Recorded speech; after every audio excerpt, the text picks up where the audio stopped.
పైన షోల్డర్ దగ్గర.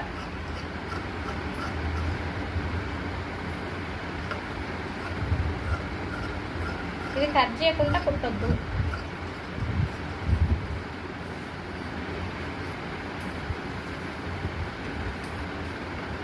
Lining correct ఇప్పుడు మనకి దీన్ని ఫాలో అవ్వాలి.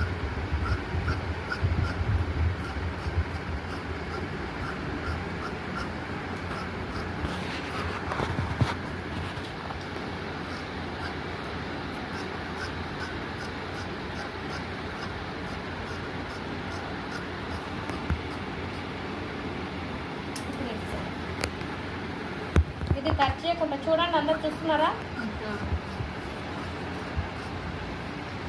ఇది కట్ చేయకుండా కుడితే మాత్రం మిస్టేక్ అవుతుంది. దగ్గరికి కట్ చేసుకోండి, లైనింగే కరెక్ట్ మనకి. ఇప్పుడు మనం కుట్టినప్పుడు ఆర్మ్ హోల్ దగ్గర చేంజ్ చేయండి, చూసినా ఈక్వల్గా తీసినప్పుడు. అందుకోసం హాఫ్ ఇంచ్ ఎక్స్ట్రా ఇస్తాం. తీయడం ఎందుకు, కట్ చేయడం ఎందుకంటే ఇప్పుడు ఇక్కడ తక్కువ పడ్డది, మనకి ఎక్కువ తీసుకోవడం వల్ల అది బెనిఫిట్ అయింది.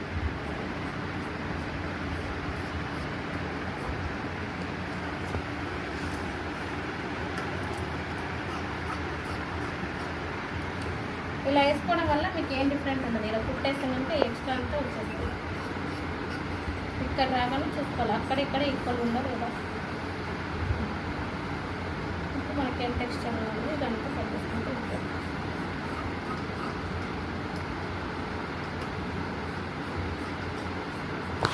ఇంకొక పార్ట్ నెక్స్ట్ ఇంకొక కూడా కట్ చేసుకుంటాం.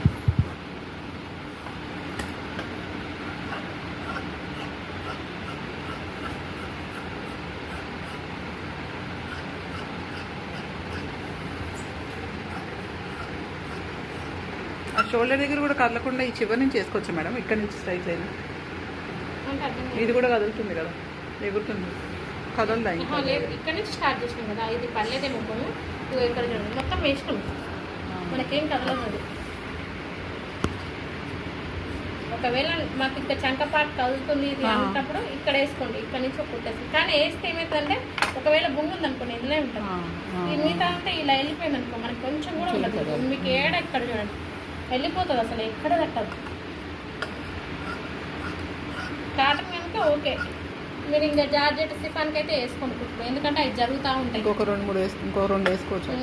ఒక ఇక్కడైతే 4 ఇంచెస్ ఉండే, ఇలా 3 ఇంచెస్ అన్న ఉండేటట్టు వదిలేయండి చివరికి. లేదా వేసినా వేయచ్చు, కానీ చూసుకొని వేయాలి, జాగ్రత్తగా వేయాలి. ముందుగా వస్తే మాత్రం కష్టం. ఇంకా క్రేపు, సిల్క్ అలాంటివి అయితే గమ్ పెట్టేసాం.